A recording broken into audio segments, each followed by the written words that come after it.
The Appalachian Mountains, they're ancient, they're beautiful, but they're also home to some of the most, unsettling and persistent mysteries you'll find anywhere in North America.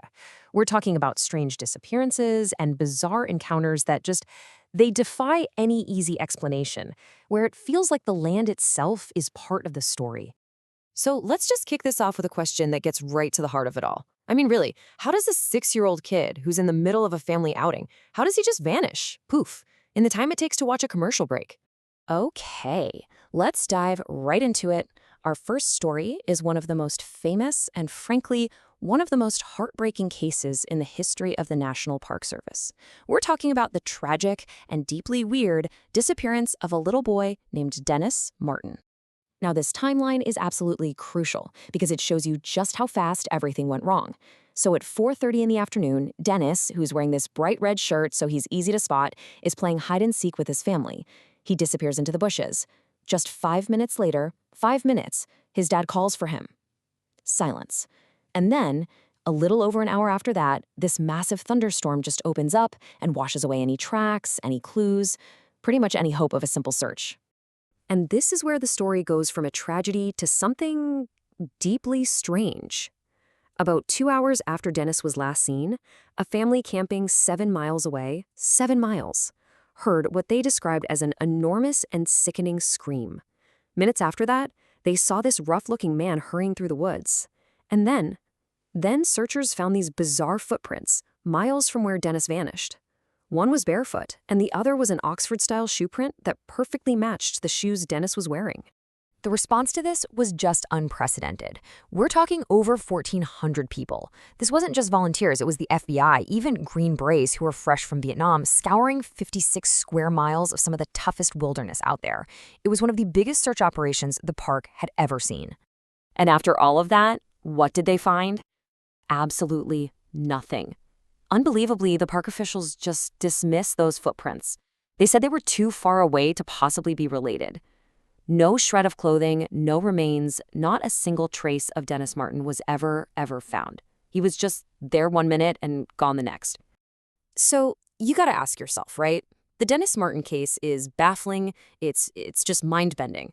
But it's not totally unique. Was this just some horrible, isolated tragedy, or is there something fundamentally different going on in the Appalachian Mountains? All right, so let's get into a really fascinating theory, one that tries to use science, of all things, to explain all this spookiness. And it revolves around this ancient idea of thin places. So what exactly are thin places? Well, the idea has been around for thousands of years, really. It's the belief that there are certain spots on the globe where the normal rules of reality just seem to bend a little, where the veil between our world and something else feels almost paper thin. Okay, so why Appalachia? Why might it be one of these so-called thin places? Well, it all comes down to its absolutely unique geology. I mean, these mountains are ancient, nearly 500 million years old, and their creation left behind this very specific electromagnetic signature. We're talking huge deposits of quartz, a really thin planetary crust, that's our electromagnetic shield, and magnetic fields so weird they can make your compass just spin in circles. And this is where it gets really wild. There was this neuroscientist, Dr. Michael Persinger, who created something that sounds like it's straight out of a movie. The God helmet. And what he proved was that by generating these weak magnetic fields around a person's temporal lobes, he could trigger what felt like supernatural experiences in 80% of his test subjects. I mean, they were sensing presences, having out-of-body experiences, the whole shebang. So here's the big idea, the connection that ties it all together. You've got Dr. Persinger's God helmet in a lab, right? It's an artificial device built to stimulate the brain. Well, this theory suggests that the weird geology of Appalachia is basically a giant, natural version of the exact same thing, constantly pumping out the same kinds of electromagnetic fields that he created in his lab. Okay, let's switch gears for a minute. We've talked about people vanishing. Now let's talk about something that, well, it definitely doesn't vanish. It leaves a terrifying mark. Welcome to the story of the Beast of Bladenboro. So picture this. It's 1954 in Bladenboro, North Carolina, and farmers start finding their animals dead. But this wasn't a normal predator attack. As the police chief at the time put it, the bodies, they were almost completely drained of blood. And the details of the killings were disturbingly consistent. The victims' jaws were smashed with what witnesses described as almost surgical precision. Their lips were split, the bodies were drained of blood.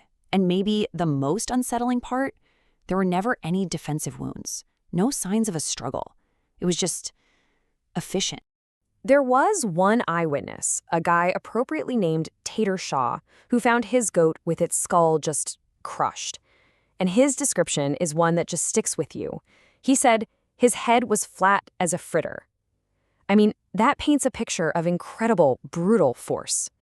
And as if finding animals killed this way wasn't terrifying enough, then came the sound. People all over the area started hearing this horrifying cry echoing through the woods. A sound they compared to a baby crying, or even more chillingly, a woman with a knife stuck in her back. So you can imagine the panic, right? It hit a fever pitch. This tiny town of only 800 people was suddenly flooded with nearly 1,000 armed hunters, all of them absolutely convinced that they were going to be the one to bag this beast. And then, just like that, the whole thing kind of fizzled out.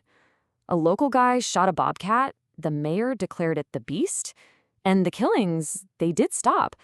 But the story just never really sat right with people. I mean, seriously, could a 20-pound bobcat really crush skulls, drain dogs of their blood, and scare trained hunting hounds so badly they refuse to track it? All right, so let's pull all these threads together. We've got these bizarre disappearances, we've got these terrifying creature stories, and then we have this pretty wild scientific theory that suggests the land itself could be messing with people's heads. And this is where the science and the folklore start to look like they could be two sides of the very same coin. So here's the big takeaway, the grand theory. It's that Appalachia's unique geology might be doing more than just giving people the creeps. It could actually be triggering altered states of consciousness, hallucinations, periods of missing time, strange encounters. And then these totally unexplainable experiences give birth to legends in folklore, which become the stories people use to try and make sense of and survive in a place where the impossible feels very, very real. Which leaves us with one last big question to chew on. Are all these incredible stories from these mountains just folklore? Spooky entertainment to tell around a campfire?